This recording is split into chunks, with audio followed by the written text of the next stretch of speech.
Welcome to RPG Ranked, the channel where all your favorite RPGs are ranked. Hey, what's up guys? Welcome back to another Minecraft. What's up, brother men and women? Welcome back to RPG Ranked. I am Brighton Nelson, and that is Seth Nelson in the background playing One Piece Odyssey. And in this video, I will be ranking all the characters in Octopath Traveler based on their story. If you like Octopath Traveler or other RPGs, please like, subscribe, and check out some other videos on the channel. Alright, let's get right into this. I will be talking about each character's stories, how each of their chapter plays out, and what I like about each chapter and what I don't like about each chapter. And I'll give a mini ranking of each character by their chapters, right? So, let's start with Tressa, because she's first on here. And I'm going to put her in B tier. So, quick rundown. She has my 6th favorite first chapter, my 5th favorite second chapter, my 4th favorite third chapter, and my 5th favorite 4th chapter. I think I might have said 4th chapter twice. I can't remember. But, alright, so we have a lot of stuff to unpack with Tressa here. The first story isn't like anything crazy, but it's still fun, and it's not one of the worst. It's not like it was boring or anything, just a little bit of stuff that's interesting. So first of all, a little bit unbelievable that 18-year-old girl or 16-year-old girl or whatever is taking on a whole army of, like, pirates. Like, honestly, even Olberic, I feel like, would have a hard time with that, so that's interesting, iffy at best. But, the idea that she would pick a notebook to, like, the sense of adventure to try to finish a guy's story instead of choosing something of monetary worth was, like, a pretty cool moment in that story. And I think that moment alone made it better than a couple of the first stories, because I do not like all of them very much. And her second story, we go to a town where we have this, like, cartoon villain guy who's like, I'm going to take all your money, and I am going to steal all of your money. And I just said that. And she starts getting around as a merchant, and also we get Ali, who is epic, and I totally ship these two. But and we get this story about, like, oh, let's get this town to have economic goodness again, and it's all this, like, it's a fun story about money, like as a merchant would have about money, but also, again, it's less about money for her than is she a person who sells quality products and is a good, upstanding merchant and about adventure than about money. And I like that about Tressa. Tressa's stories are very average. They're fun, cheerful, but they're nothing like crazy, thought-provoking. But you know what? It was nice to have some chapters like that in this game. But speaking of epic, that is Tressa's 3rd chapter. I love the story of Captain Leon and his past and his friend. And yes, the boss was so forgettable. It was like, I can't even remember. It was so forgettable. I think it was like a wolf or something. It was just came out of nowhere. But that's not what matters. The story is what matters about this chapter. And I absolutely loved Captain Leon. And he was like, what is my true treasure in life? And he goes about this, like, he goes from this arc where he goes from, like, one of the world's, like, 2 best pirates to talking to his friend about what his favorite treasure that he ever got was. And his friend is like, I just wanted to be a merchant. And Captain Leon laughs, right? Because a pirate being a merchant, that's like the 2 opposite ends of the spectrum, right? And but he decides, you know what? And his friend dies, right? And he's like, you know what?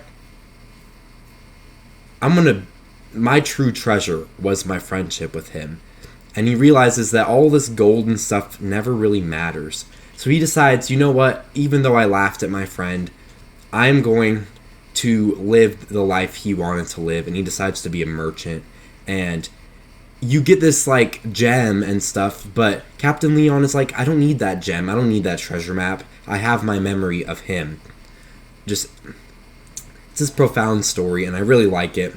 Definitely my favorite of the Tressa chapters. And one of my favorite 3rd chapters in the game. Story of Captain Leon is awesome, though the boss is forgettable. And then we get her 4th chapter, which I actually originally put higher, but then I realized there were some interesting parts about it that weren't that great. I don't know if I can believe that Tressa... I believe that she didn't want to keep the money, right? The billion leaves that she got or whatever. I get why she wouldn't want... She didn't keep that because that's not really what matters to her. But...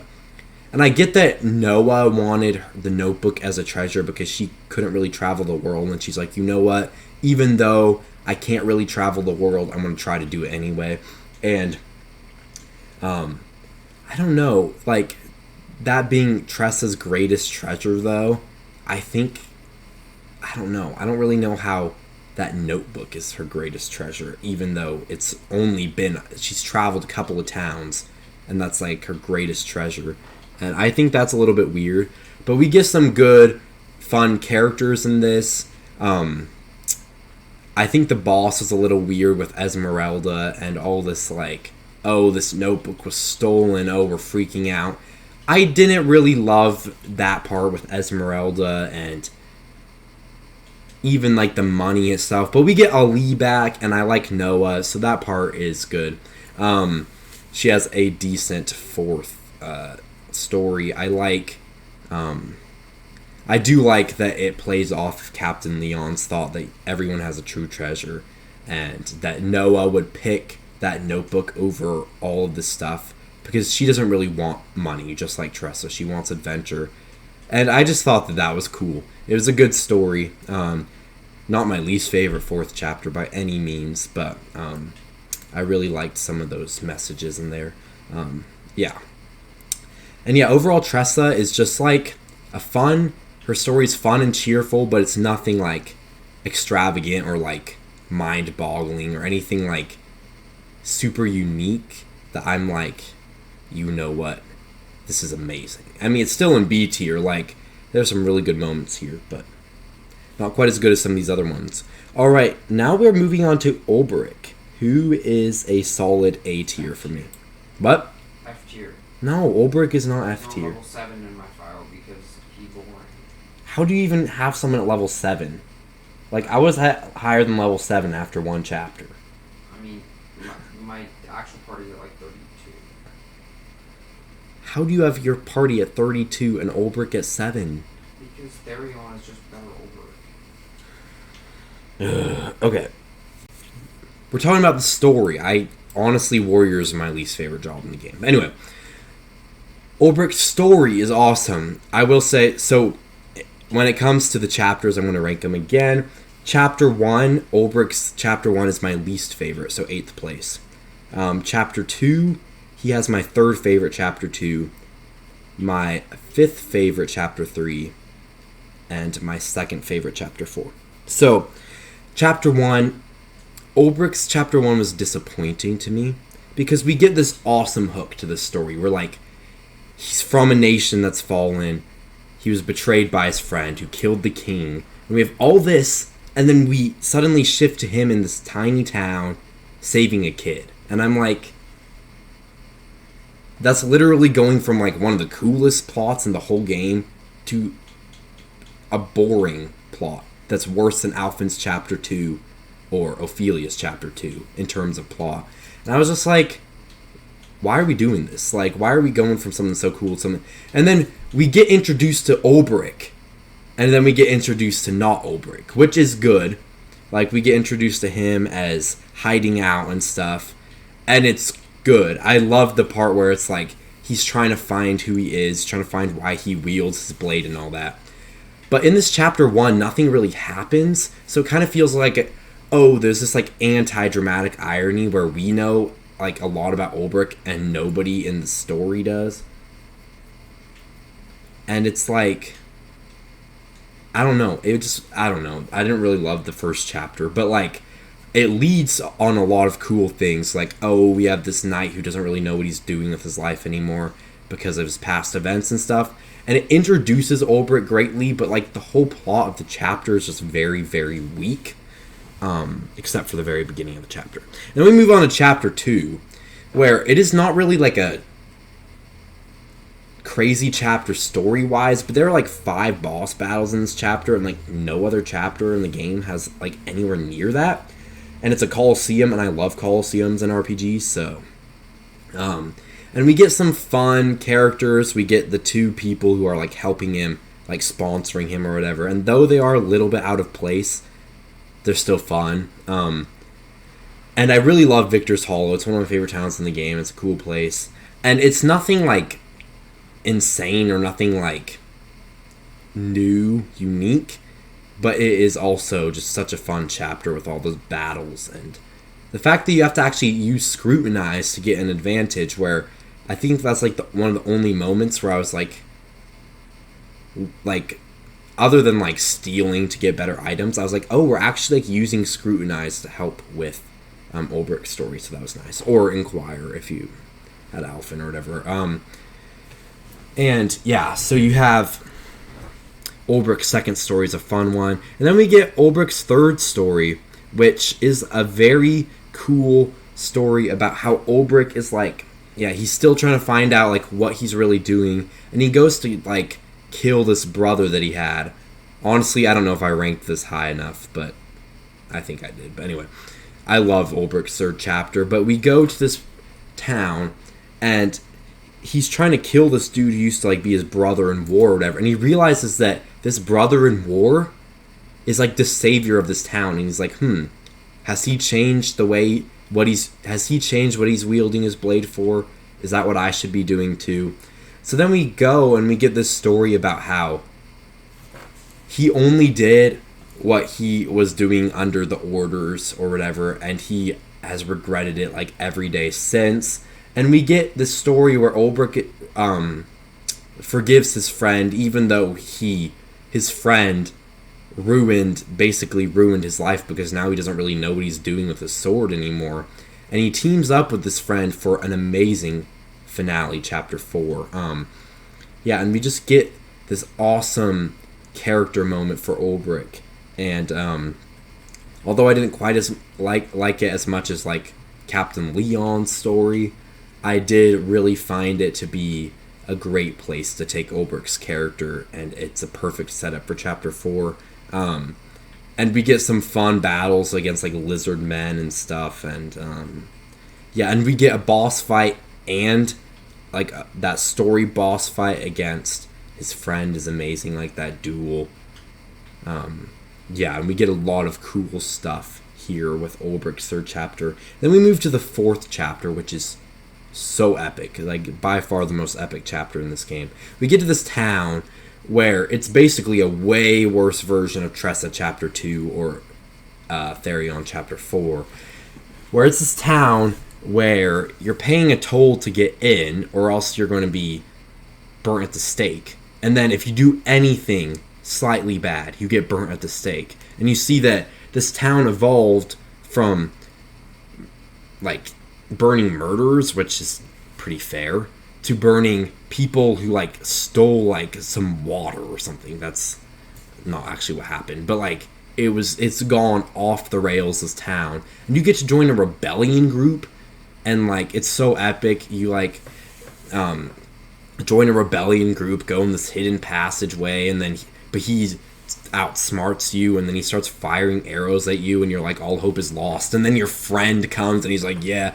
I need to learn that dude's name. I always just call him Olberic's friend, and it's kind of stupid, but it's super epic here, and we get to fight Werner, and he's, like, a terrible villain. He's not, like, my least favorite villain in this game. There's some psychopaths in this game. Psychopaths and Octopath, but, you know, like, we get just such an epic story here in chapter 4. I would put Olberic in S, but, like, chapter 1 is not that great. I don't... never mind. I'm putting Olberic in S. I can't with chapter 3 and 4 and are just so good, and chapter 2 is fun. But yeah, Olberic just has this awesome conclusion. You get to join a rebellion group in the coolest town in the game, where you're like, all this crazy stuff is happening, and it just, there's not a dull moment in Olberic's chapter 4, and it's after all this great setup in chapter 3, and then he finally is like, I know what to use my blade for, defending the people that I care about. And then we get all these epic, like, monologues of Olberic. Olberic is hilarious to me. He's one of my favorite characters because it's like this 40-year-old dude who is, like, trying to find himself. He's having, like, a midlife crisis. He's trying to find himself, and he has this cool backstory. But he also talks to himself like he's, like, a kindergartner, and it's hilarious. He's like, and so I, Olberic, was, like, doing this, and then I did this. And, like, I think it's hilarious that he, like, narrates everything that's happening to himself. He's such a cool, epic guy, but, like, just... Olberic's story is super cool. I don't know why I put it in A. That's one of the dumbest decisions I've made today. Definitely S for Olberic. He's amazing. All right. Let's move on to... what am I saying here? Oh, Therion. Oh, boy. Therion. Okay. So this is how I rank all the the chapters for Therion. Chapter 1, he's my 5th favorite chapter 1. My least favorite chapter 2, my 6th favorite chapter 3, and my least favorite chapter 4, which means he is placed in C tier. Okay. Therion's whole arc is basically learning to trust people, which is always an arc that I enjoy. But Therion's character, I don't really resonate with him at all because he's this guy who's just like, whatever to everything. And he's a thief. Like, how am I supposed to empathize with a thief? Like, I mean, of course I can. Like, Aladdin does it, obviously. But he's just stealing for the heck of it, I feel like. And I don't really care that Darius, like... I don't really care that Darius was all like, oh, I've been betrayed or whatever. About all that, because, of course Darius is going to betray you. You're a thief. But anyway. So, starting with Chapter 1. The idea is cool. So you get in the tavern, you start hearing some information, right? And then you want to get this great treasure, right? So you go to this mansion, and it ends up that you were being played by Heathcote, and it builds up to this whole story about how Heathcote was a thief in the past, and now Therion's basically a younger version of Heathcote, where Heathcote didn't want him to make the mistakes that he made. And you get to... It's a cool end of the chapter where you realize that it was Heathcote's idea all along that he wanted a thief to get in because he wanted someone to get these dragon stones for him. So that part is all fun and cool. But first of all, it's not as interesting as most other chapter 1s. But also, the biggest problem with this is if you don't play Therion's chapter first, you're just breaking into a house to steal something. Imagine taking Tressa or Ophelia or Alfyn along with this. Like, what? Like, you're telling me that those 3 characters are going to join up with Therion just to steal something? Like, what? Like, I see maybe Primrose going along with it, being like, ha ha ha, okay. Or Cyrus being so oblivious that he doesn't even know what stealing means. Or, like, Haunted just being like, saith what thou sayest, and then joining along, or like Olberic just being like, there might be a new sword in there for me or something. But like, these 3, like, these people wouldn't even hurt a fly, except they do. But like, if they didn't have to, they wouldn't, right? I don't know, I can't believe that. Anyway, so let's move on to chapter 2. Oh my gosh, Therion's chapter 2 is like 1,000-year door backtracking. It's like General White. Okay, it's not that bad, but like, he's like, oh, can you steal this for me? And you go talk to him again. And he's like, okay, steal this for me. And you go talk to him again. He's like, oh, guess what? Steal this for me. And it's just like, why am I doing this? And then you get to this part where he is, like, this bad guy's an interesting story, but it's another mansion. It's a worse mansion than the first chapter. There's backtracking. And you don't even get in a very interesting way. You just give this guy a password. And I'm like, okay. Like, it was basically just worse than chapter 1. So Therion's chapter 2 is my second least favorite chapter in the game. And then we get to chapter 3 of Therion, where I start feeling like this is actually a story that matters instead of just stealing a bunch of crap from mansions. And we get to this part where we actually get to learn a little bit about Therion, and he doesn't suck completely as a character anymore. And we get little snippets about Darius in chapter 1 and 2, but we learn that we go to a black market, which is cool, and it could have been so much cooler, but yeah, it was kind of boring. Black market could have been the coolest thing in this game, but it wasn't executed all that well, in my opinion. But we get to learn more about Darius and how he like threw Therion off a waterfall, and then all of a sudden they're like, "Oh, I've been betrayed by another thief," which, oh, how surprising. But they were like brothers, and then Chapter 3, the reason I like it is because we actually get some stuff for Therion. We actually have some substance for Therion. Is it honestly that great? No, Chapter 3 is still pretty boring. And then Chapter 4 is where Therion's story finally actually feels like a story. Instead of just fighting like some random goon, like the chapter boss of Chapter 3 is just some random goon, like Gunther or something. I don't think that's his name, but he's some goon of Darius's. But we get to this town, and it's kind of cool. It's literally just a worse version of Olberic Chapter 4, Therion's Chapter 4. But you get to this town, it's all snowy and cold and stuff, and you see a wanted sign, even though you haven't ever been in this town before, because Darius is just spreading propaganda and stuff. He's like, "Oh, the worst dude in the world." So then you go in the tavern to learn some information about Darius, and everyone at the tavern's just looking at you like you just like killed their mother or something. And then you go and you're just fighting these bandits, and Therion's like, "Oh, whatever, I'm gonna die, ha, I'm the worst." And then all of a sudden Heathcote comes out, epic old man, and he just slashes this dude. And then Heathcote runs him into a building. And my favorite part, because I can relate to this with running and stuff, he's like, "Oh, my back. I'm getting too old, my knees." And then I'm like, yes, preach. And then, yeah, that's basically Seth, but older. And then you get to learn more about Heathcote, and Heathcote is like the best part of this chapter. Well, sorry, not this chapter, but the story. I think Heathcote's infinitely more interesting than Therion. But then we get this whole part where, like, you break in, you get to steal some clothes and stuff. It's fun, I guess. You break in, not as cool as, like, a rebellion. This chapter is just worse than Olberic's Chapter 4 for me. That's why I ranked it so low. But you break in, you beat up Darius. He's kind of boring, kind of annoying. You're just like, oh, he's just another thief. But he's all like, "I just used you to get power." And I'm like, okay, I've heard this a million times in different stories, right? So we get done with this story, and we're like, oh, all right, we've beaten Darius. And the cool part is how Darius gets the karma because his goons kill him because they don't care about him. They were just using him for the money. So you get this whole full circle thing where it's like, he used Therion, so now someone's using him. And he even got the worst end of the stick there, but karma came around. So that part's cool. And then we get the best part of Therion's whole story is when we get back and Heathcote starts being epic as he usually does. And that one girl kind of just exists as she usually does. Cordelia or whatever.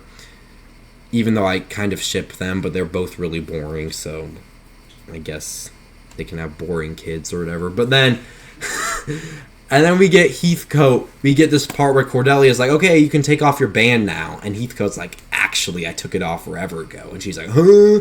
And then Therion's like, "Yeah, I just did that out of the goodness of my heart. Whatever." He always says whatever. It's so annoying. And then Heathcote's like, "Yeah, he's actually kind of cool." And then you get this whole thing where, like, he really did end up trusting people, even though he didn't put his trust in Darius. And he's like, "Oh, like Cordelia said, you should put your trust in people and stuff." And yeah, and I think Cordelia is a little funny because she's like, "Oh, my life was so hard," even though her life is not even hard anymore, and Therion's living on the streets stealing. But you get this ending, this conclusion, where you see that Therion is a changed person. His personality is still boring, but he has better moral compass, moral code.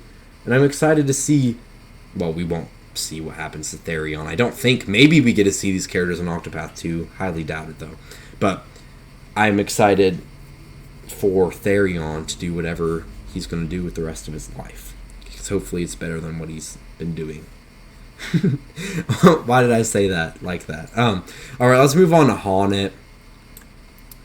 I like her story even worse than Therion.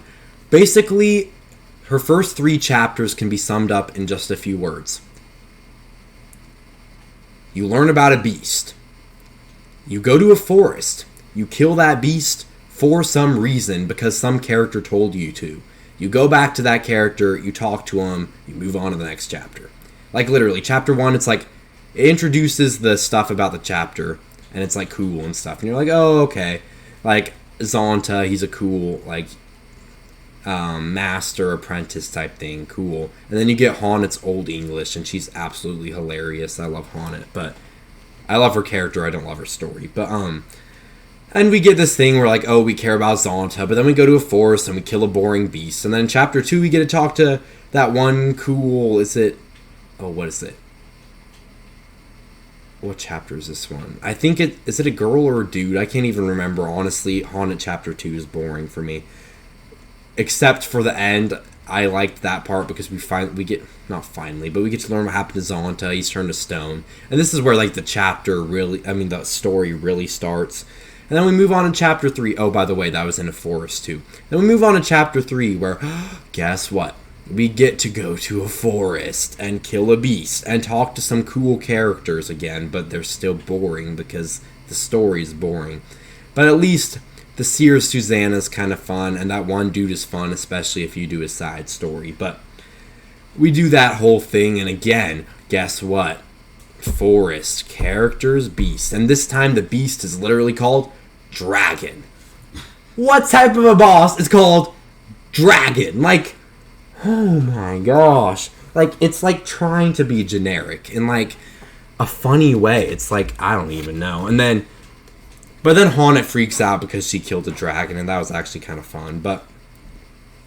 And then we get to chapter 4, which it's still one of my least favorite chapter 4s, but it really did Honnet's character justice because we get to this town, and not only is she saving her master, but she's saving this town. And though I don't think it has as high stakes as Olberic's, it still has some high stakes. You go to this town, you kill Red Eye, and Red Eye is really cool. He's a cool beast, and I think it's cool that it's not like every cockatrice and their grandma can petrify you in this world.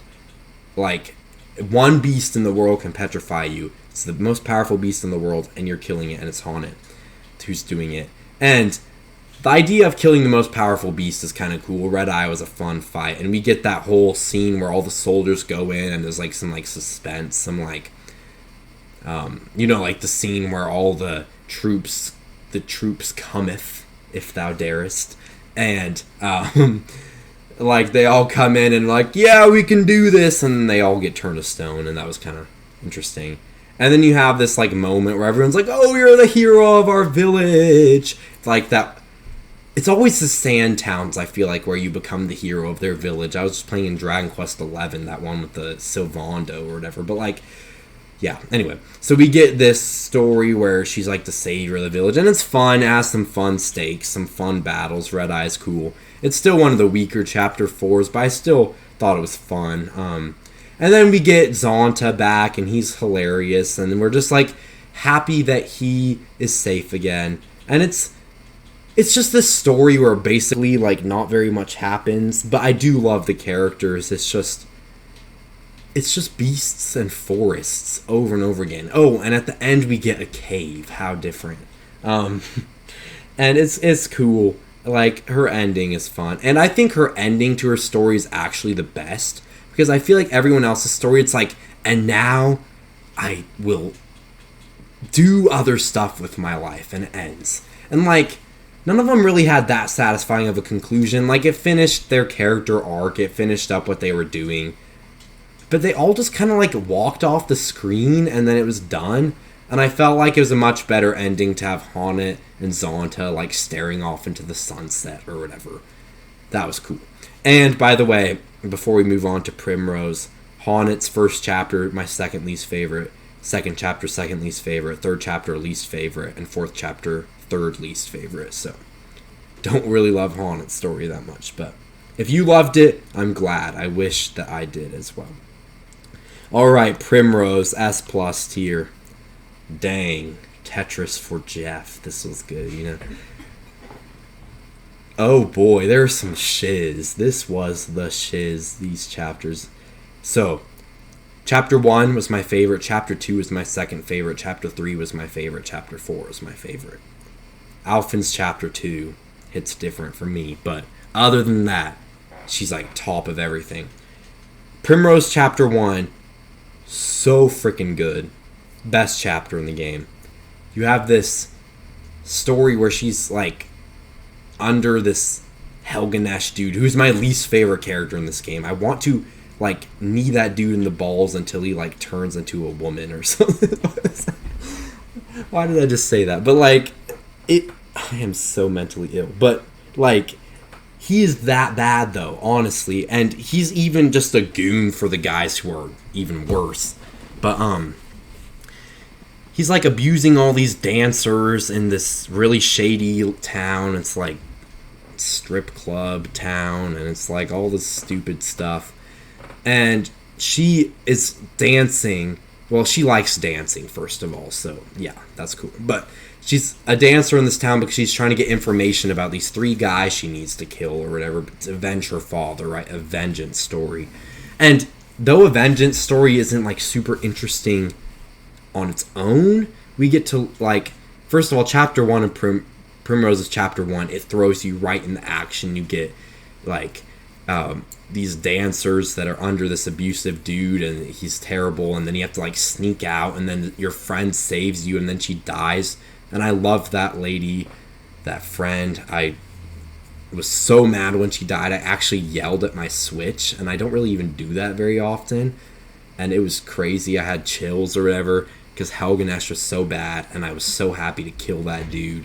He deserved it multiple times over. And it was just like, after I finished that chapter, I was like, you know what? This game is epic. Like, I was like, alright, I started playing this game because I wanted to make videos for the second one and play the second one because it's coming out soon. And I was like, really? I'm playing this game instead of Dragon Quest XI? That's what I really thought at first. I was like, this is kind of boring. After I played Primrose Chapter 1, I was like, this game is as good as people say it is. And there was some really good stuff in Chapter 1. And then Chapter 2 lost me a little bit. When I say a little bit, I mean like a little bit. Like, I'm still second place. But it's like comparing the best with the best. You know? Like, but Primrose, it's kind of weird. So you go to this town, and you're like this freaking mansion. I don't know. The worst part about this game is the dungeons. It's either a cave, a forest, or a mansion. Like, there are 2 dungeons in the game that aren't one of the above. Never mind. Are there even 2? Oh, there's a desert. There's a desert, guys. There's a desert. I forgot about the desert.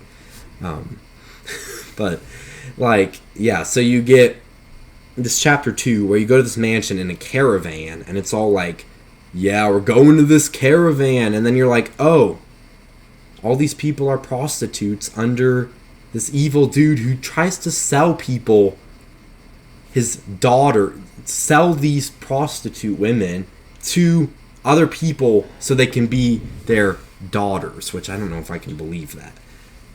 I was like, whoa, hold up, this is in a video game and it's not mature. I was like, oh my. And this was weird. This is wacky stuff, but I mean, I felt bad for those ladies, and I mean, if someone wants to be a prostitute, okay, like, you do you. But, like, these people obviously didn't want to be, as you can tell.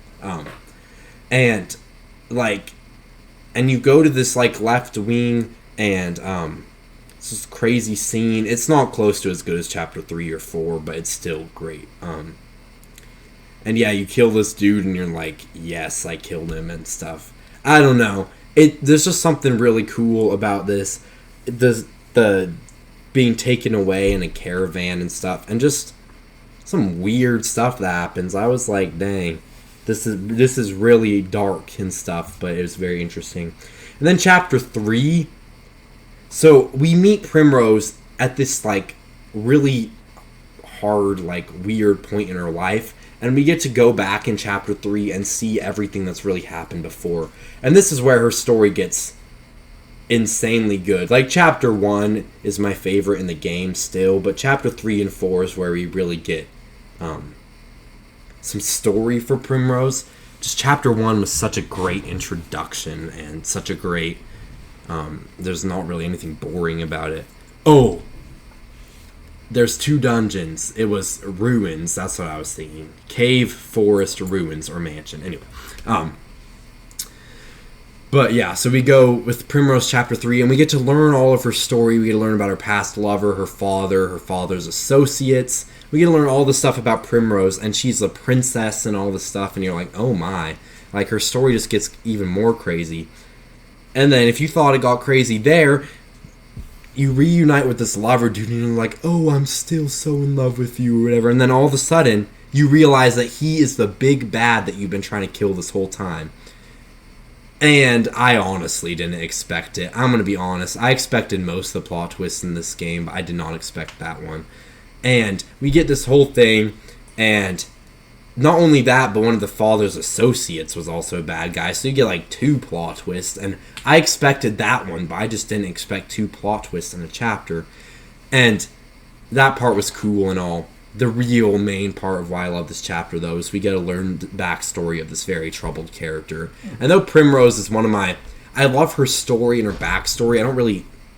her personality is kind of boring, but it's like, oh, I'm confident.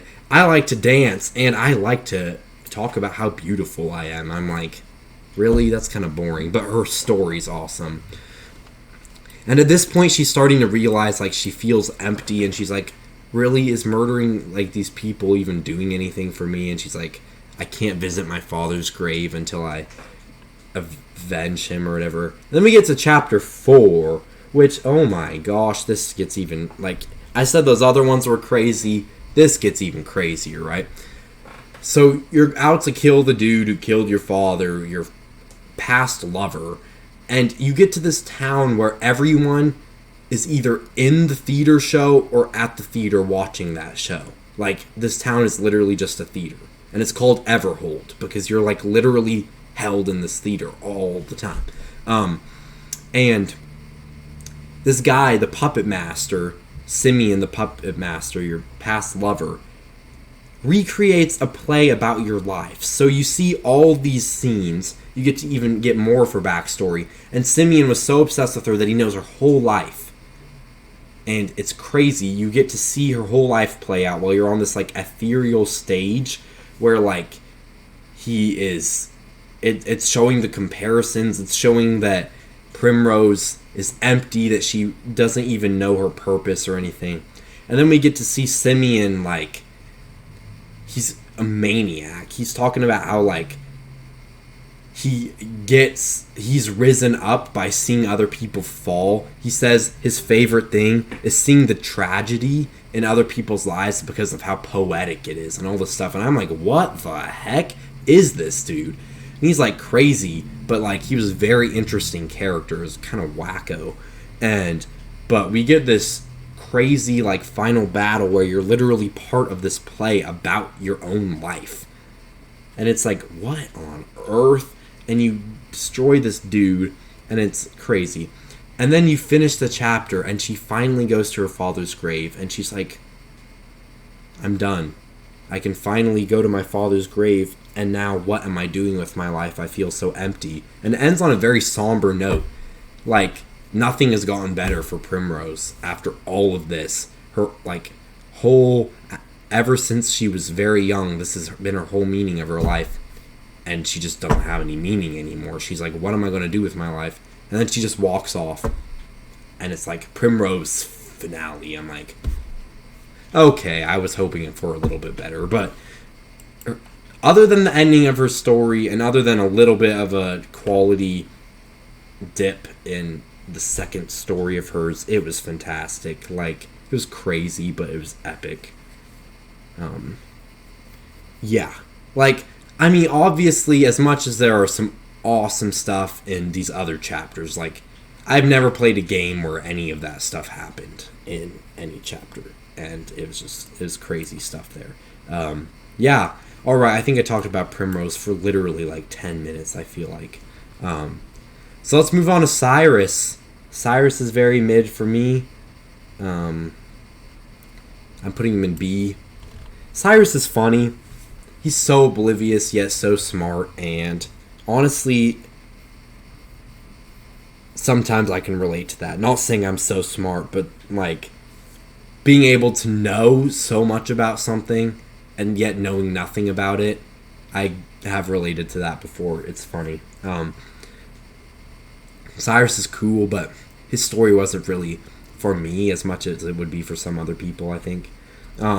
His first chapter is in 4th place. His second chapter is also in 4th place. His third chapter is in 7th place. And his 4th chapter is in 7th place. Not to say his 3rd and 4th chapters are bad. They just weren't. It's kind of, yeah, comparing good and gooder. And, like, those, whatever. That wasn't funny. But, like, Cyrus, chapter 1, we start off with this thing where we're like, alright, we got this dude who stole a book, right? And obviously that's not that interesting in and of itself, but we get to learn that there's been a book that's been stolen for years. And we also get to see that he's a teacher in this town and stuff, so that's fun. We get to see that he really cares about knowledge and stuff. But we get this interesting idea that someone stole this book. We don't know where it is. It's been gone for 10 years. And it's like the book that has all the dark magic, right? It's called From the Far Reaches of Hell, too. And it's like this captivating name, whatever. And you're just like, all right, well, this is happening. And there's dark magic. And then all of a sudden there's this whole thing about like, oh, he cheated with the princess or something. I was like, that came out of nowhere. That was wacky. But then at first I was like, that makes no sense. But as you start to realize, yeah, Cyrus might have threw him under the bus, but you realize, oh, the headmaster purposely let out that information because the headmaster wants to get Cyrus out of there as soon as possible. But what the headmaster doesn't know is he's trying to learn about From the Far Reaches of Hell. And you go to chapter 2, he figures out where this person, I think it's something I can't remember how he figures out what town he needs to go to. But he goes there and he meets Odette, I think her name is, and she's hilarious. That part is fun. And then you get this whole story where he like goes into the sewers and like you get to see the power of From the Far Reaches of Hell, and it's this whole like you get to see some of this dark magic. This is like close to like Primrose level dark chapter right here, like the like blood sacrifices and all this stuff, and it's like kind of wacky, and it's very interesting there. And so I'm like super excited about this From the Far Reaches of Hell book, and it's like I'm excited to see more about like how this plays out and stuff. But then the book doesn't really do anything interesting in chapter 3 and 4. It starts going from, oh, this very interesting book to, oh, what is knowledge used for? And it kind of strays away from the book and starts talking about just knowledge in general, which I liked where that went, but also I was hoping we'd get some like, I don't know, otherworldly demonic creatures and stuff, and all we got was like a dude turning into a beast. I was like, okay, that was kind of boring. But we get Cyrus chapter 3, which would be cool if I didn't see everything coming from a mile off. Like, I knew the headmaster was going to be evil, and therefore I knew his assistant was going to be evil. And you get thrown in a pit, and that's basically all that happens in the chapter. And you beat him up, and then you realize, oh, guess what? We still don't know where the book is. How fun. Let's go to a different place. Yay. But the coolest part about chapter 3 wasn't the plot twist or anything. My favorite part was that we get the difference between the headmaster and Cyrus. Cyrus is like, I want to share knowledge with everyone. Knowledge is something that everyone should know. And headmaster's like, I want to only know knowledge for power or whatever. And it's a cool moment for Cyrus because we get to see the foil of these two characters and how Cyrus turned out so different from the headmaster, even though they're both very smart people. Except the headmaster's kind of dumb because he turned into a beast for no reason. That was stupid. But yeah, so we get a bit of this like, what should knowledge be used for? And then we get Cyrus's 4th chapter, which some people absolutely adore, and I get why. It just wasn't my favorite. So we go to this town, and we find this secret passage or whatever. And I think it's so weird because it's like, oh, will you press the button? Does that work? No. Will you pull on the button? No, it doesn't work. Will you twist the button? And it works. I'm like, what?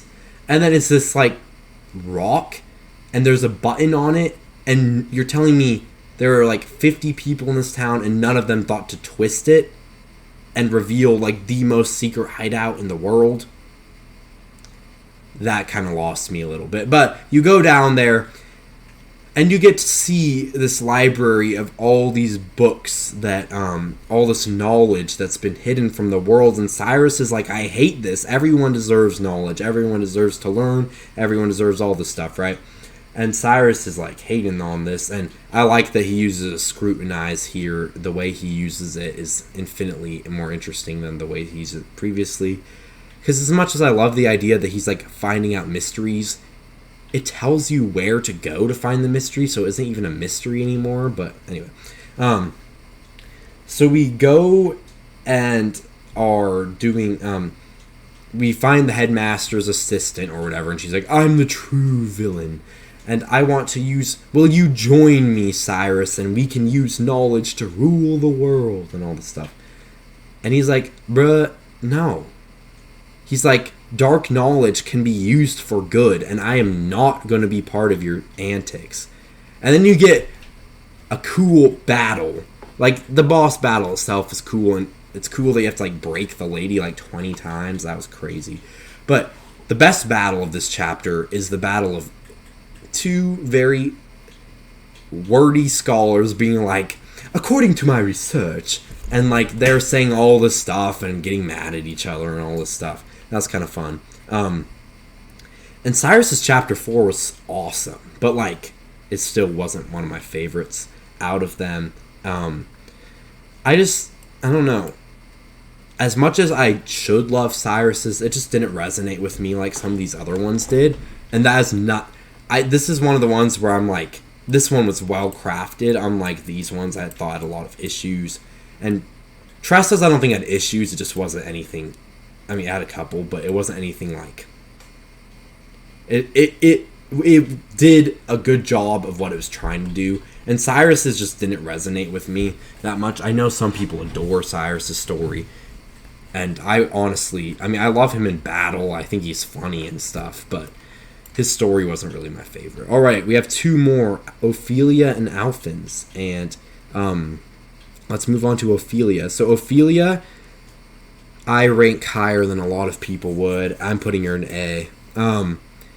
So Ophelia, I'm going to rank these really fast. This first one is going to surprise you. Chapter 1, she had my second favorite chapter 1. That's going to surprise a lot of people. But second favorite chapter 1. And also, her chapter 1, I think, is my second favorite chapter in the whole game. And I'll explain why soon. That's probably the most controversial thing that will come out of my mouth in this video. Ophelia's chapter 2 was my... sixth favorite. Ophelia chapter 3 was my third favorite, and Ophelia chapter 4 was my third favorite. So Ophelia chapter 1, we start off with this very it's pretty long, but we get this very in-depth dive into Ophelia and her sister's relationship and their relationship with their father. And we get to see that it's not one of these stories where, oh, the adopted daughter is treated worse. In fact, it's nothing like that. She's treated the exact same, and she's had a hard life and stuff, but she gets adopted by her father and becomes sisters with Liana, and you see this awesome tale of how Liana accepts her as her sister, and you get to see all these awesome scenes, and it was just very emotional. I actually was like literally like crying during this, and one of my men on Reddit, he was like, am I the only one who cried during Ophelia chapter 1 and loved it? No, I got you, man, on Reddit. We are like literally the coolest people for actually liking this chapter. But anyway, this whole story, and we get so much about their relationship, and then the relationship with the father, he's about to die or whatever, and then Ophelia is just so cool. She decides, heck, she deserves to be with our father, because she's actually his daughter. because she's my sister and I love her and stuff. So she's like, I'll go on this quest, even though she's not the daughter that everyone loves. She's like the second daughter or whatever. And then she doesn't think she's as good as Leona because she's adopted and stuff. And it's interesting because it takes it on its head, the trope, because usually the adopted character isn't as loved, where this time she is as loved, but she doesn't feel like she's as good as she needs to be. And yeah, the dungeon and stuff isn't very interesting, but you get to see them go to that one spot where, like, it's Leona's favorite place to hang out, and it's like, you just get so much. And if my man Seth, my brother, wasn't so cool, and if we weren't as good of brothers as Ophelia was sisters with Leona, then maybe I wouldn't like this chapter as much. But, like, I literally was like, this is like me and my brother, so I was just like crying during this, like legit crying. Dude, like, I was too young when I played that chapter. I didn't get the full experience. Dude, you would have loved it now, That was the bro. first one I did. Yeah, he started with Ophelia. I started with Therion. I started with Therion because I know I was like, oh, he's good to start with. When it comes to battle, yes. When it comes to story, well, actually, it's good to start with Therion when it comes to story, or else you might have to take Tressa along, the merchant along with the thief, right? Anyway, but yeah, Ophelia's first chapter is so good to me. Second favorite chapter in the game, so good, and it comes around full circle in chapter 4 because like, Leona is in a time of need instead of Ophelia, and it's basically the opposite, where Ophelia's like, no, you deserve to be here, you have the worth, where like in this chapter it's all about Leona's comforting Ophelia. It's like, no, you are my sister, like, you don't need to hide, you have the power. And Ophelia does that to Leona in chapter 4, and it's an amazing moment for me, at least. I love that part. But yeah, I'll talk about that in a second. But chapter 2, Ophelia's chapter 2 was fun. It was heartwarming. It showed us more about how Ophelia's an epic person. Was it actually that good? It was like basically like you and your elementary school friend are like, it's like basically a story of how elementary schoolers hate each other for a week and then they forget that it ever happened. That's basically Ophelia's chapter 2. You get these two kids who, like, one of them lost the other one's important thing, and they're like, oh, I've lost everything, I hate you now. And then, like, 30 minutes later, they're besties again. And then Ophelia gets to be the fun, like, in-between character where, like, she goes and talks to this kid and goes and talks to this kid, and it's like, oh, this kid likes you, oh, this kid hates you, and, like, just, like, explaining between the two. She's, like, the middleman or the middle woman or whatever. The middle priestess. I don't know what you want to call her. And then you're just like, yeah, that was okay.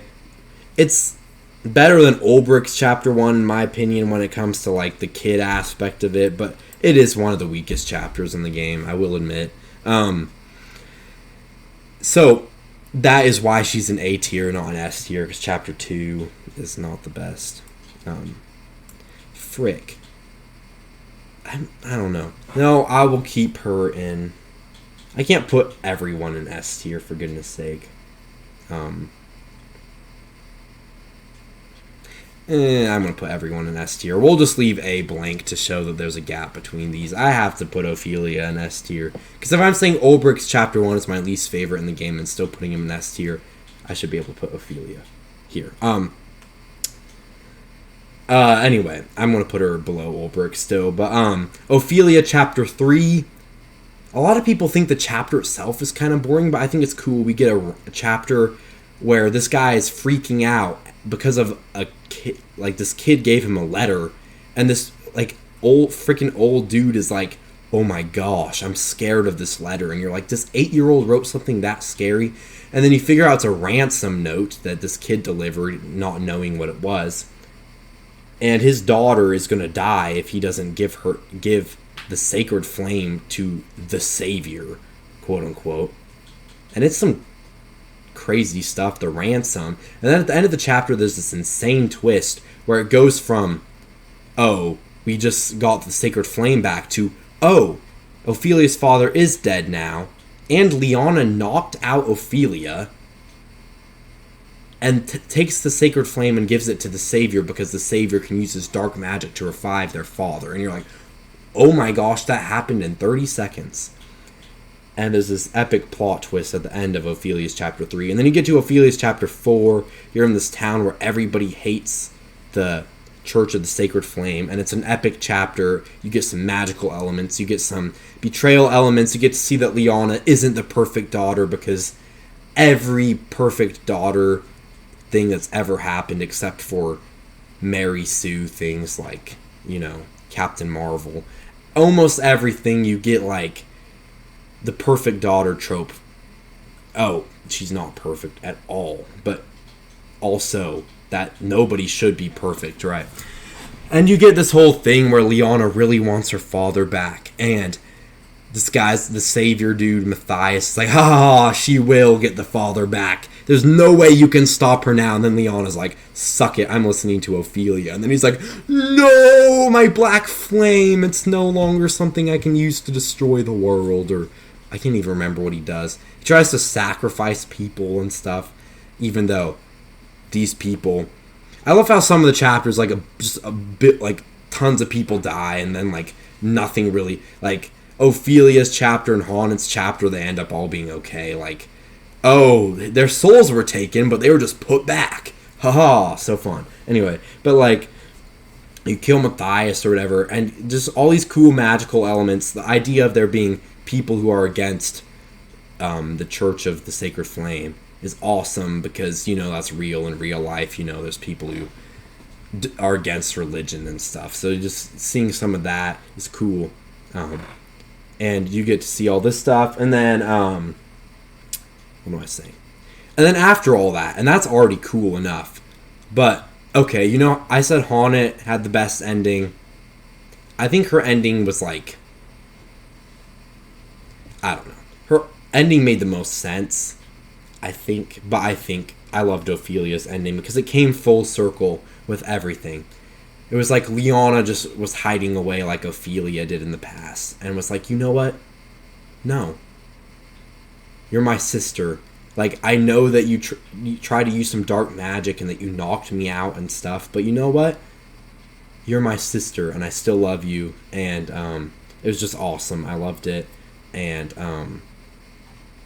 just came full circle. They go back to that meeting place. It's like the exact same thing with Switched. And I love the little moment where the two girls are like freaking out over how this bird died, and their father comforts them and says, life is like a fleeting moment, but like if life didn't end, there would be nothing to love about it, or something like, it's the moments that count, that lead up to. Their father was very wise, wiser than I can put into words. I can't remember what he said, but like, it was awesome. Like, this fourth chapter was literally legit awesome. Like, it wasn't extremely epic like Primrose's and Olberic's, but it was very heartwarming. It was awesome. And yeah, we get this great story with Olberic and Ophelia. Yeah. We have finally finished Ophelia now, and we are now moving on to Alfyn, my favorite character, and one of my favorite stories as well. Alfyn has my third favorite first chapter, my first favorite second chapter, my second favorite third chapter, and my fourth favorite fourth chapter. And he goes into S+ tier with Primrose. I love how there's just a blank A tier. I think that's a great way to describe how I feel, though. These four were just so much more meaningful to me. But oh boy, Alfyn, my boy. Literally, first of all, me and Alfyn are like 75% the same person. Like, it's hilarious. Like, and I have a best friend like Zeph. Like, I definitely related to Alfyn and Zeph, and I definitely related to Ophelia and Leona. And I also kind of related to Olberic and his friend. I need to learn that dude's name. really bad because I've said his friend like 300 times in this video. But Alfyn, like, goes from, he just starts as the dude. We get this awesome story. Some people just don't like Alfyn's first story. And I'm like, sure, he's saving... It's not much better than Olberic's in a plot sense, where it's like, okay, we're saving a kid, but it's so much more meaningful to me that he's saving his best friend's sister than just saving some kid at a town. Like, Philip... Why is it that everyone named Philip in RPGs is just someone that I don't like? I mean, I only know 2 people named Philip in RPGs, but I don't like either of them. Oh my gosh, not Nino Kuni Philip. Nino Kuni Philip is top 10 least favorite RPG characters. Maybe top 3, actually. I want to run that guy over. He deserves it after he... Okay, that's true. That's killing children. No, he's not. No, he's literally my age. Remember? He's like 14 or whatever. I guess I'm 16. I'm 16 now. That's like if I killed you. That's not that bad. Anyway, let's not talk about Philip. Let's talk about Alfyn. That isn't even anything to do with Alfyn. But he goes... Sure, the plot isn't that great. He goes and saves a girl from a snake. But the connection... Seeing Zeph's gratitude of their friendship as best friends, and the fact that Alfyn saved his best friend's sister, that's awesome. But even if that was even if there was no boss, no nothing at all to do with that snake or whatever, we get to see who Alfyn's hero is. We get to see that he was saved and that he wants to save people. And anyone who wants to do a service to the world and not care about money, not care about anything like that, those are the coolest people ever to me. Like, the people who don't care about money and they just care about helping people. And that's one thing I wish I could be more like Alfyn. I inherited all the stupid traits about Alfyn, but like all of his dumb talking and stuff, and his acting drunk even though he's not drunk. But anyway, I'm on a tangent now, but he has this hero that he looks up to, and I really like that. And he has this best friend, and just seeing who he is, I love Alfyn as a character, and this was why, because his first chapter was just so good at describing who he is as a character. And you get to his second chapter, and oh my gosh, I love this chapter. My favorite book has a very similar plot to this chapter. It's called Mark of the Plague by Kevin Sands, if you want to check it out. But it's an apothecary who you think is good, but is bad. And though I saw it coming, it was still executed well here. And though it isn't as in-depth as that book, I really like that. But even if that wasn't even a part of the chapter, it would still be where I rank it. Because that's not why I ranked that chapter there. It was Alfyn and his relationship with that little girl at the town. This is by far the best story about helping a kid there is, because there's a lot of them in this game. But he's helping this girl and her saving her sister out of the pureness of his heart, even though this apothecary is just trying to steal everyone's money at this town. He's like, nah, I'm going to beat up this lady. I'm going to go to this dangerous place just to save you. And I have no money. Like, this dude is, like, living off of, like, barely anything. And this girl, this, like, 7-year-old girl is, like, gives him seashells so that he can sell it to have enough money to just survive and help other people.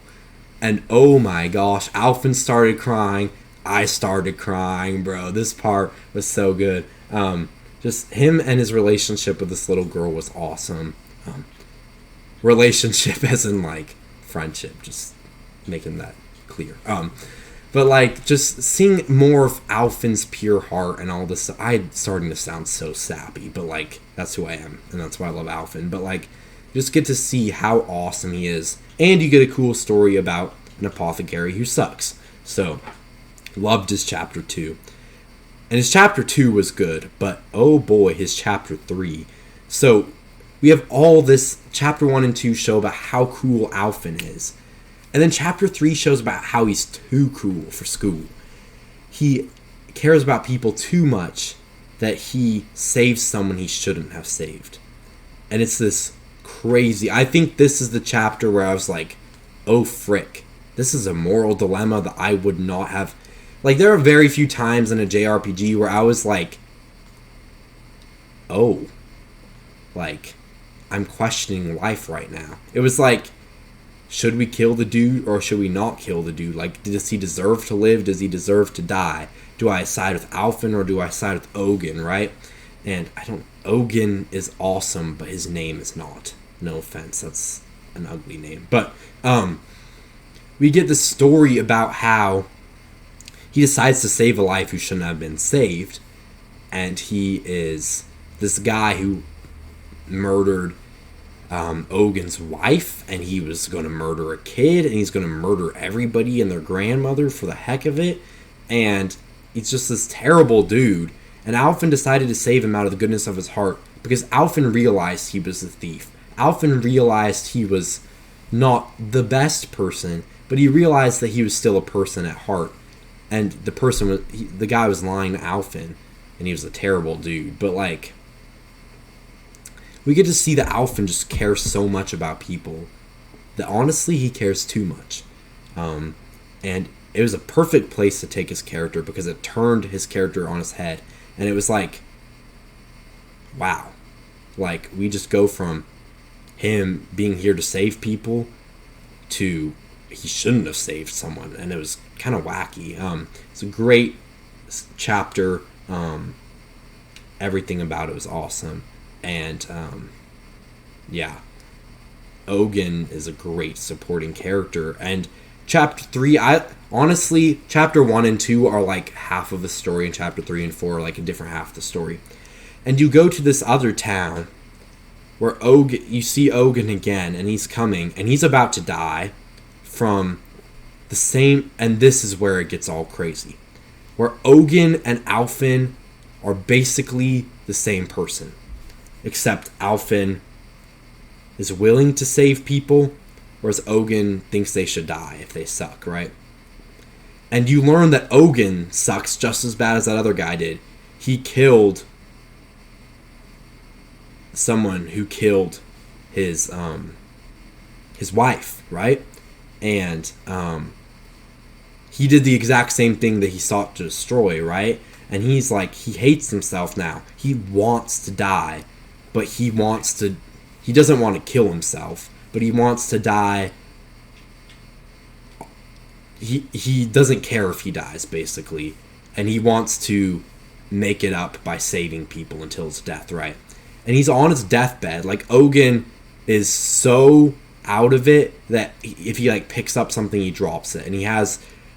And the best mystery in the game, like, I'm sorry, Cyrus, but the best moment of mystery in this game is when Alfyn goes back to all his memories of his hero, of his friends, of his town, and is like, Ogun has what I had. And he becomes the hero that he's always wanted to be. He becomes the hero to Ogun, who is basically a version of him that didn't succeed, a version of him that doesn't even want to live anymore. And he gives Ogun this ability to live again. And it's like this crazy, yeah, like, it's very profound where he is basically, he gives Ogun the will to live again. And just a very profound story that he learned that Ogun was just as bad as that other guy, and yet he still saved him because that was the right thing to do for Alfyn. Alfyn is by far my favorite character in this game. I love Alfyn, and I don't think his story was quite as good as Primrose from an objective standpoint. I do think that Primrose is the best, but Alfyn just resonates a lot with me as a character. And just each of his chapters had something profound to say about how he wanted to save other people. And I just loved Alfyn's story so much. Thank you guys all for watching. Please like and subscribe if you enjoyed this video. And check out some other videos on RPG Ranked if you enjoyed this video. lots of Octopath videos in the past, and a lot more to come in the future. And once I'm going to do Octopath 1, Octopath 2 videos, and a combination of the two. I'm so excited to rank all 16 heroes, because that's going to be so fun. And it's going to be long, too, because this is already really long. I was ranking 8, but I'm really excited to make those videos. And if you did enjoy this video, and if you watched all the way to the end, thank you so much. I hope you enjoyed it. If you have any requests, please drop them down below. But otherwise, thank you guys all for watching, and I'll see you in the next video. Peace out, RPG nerds.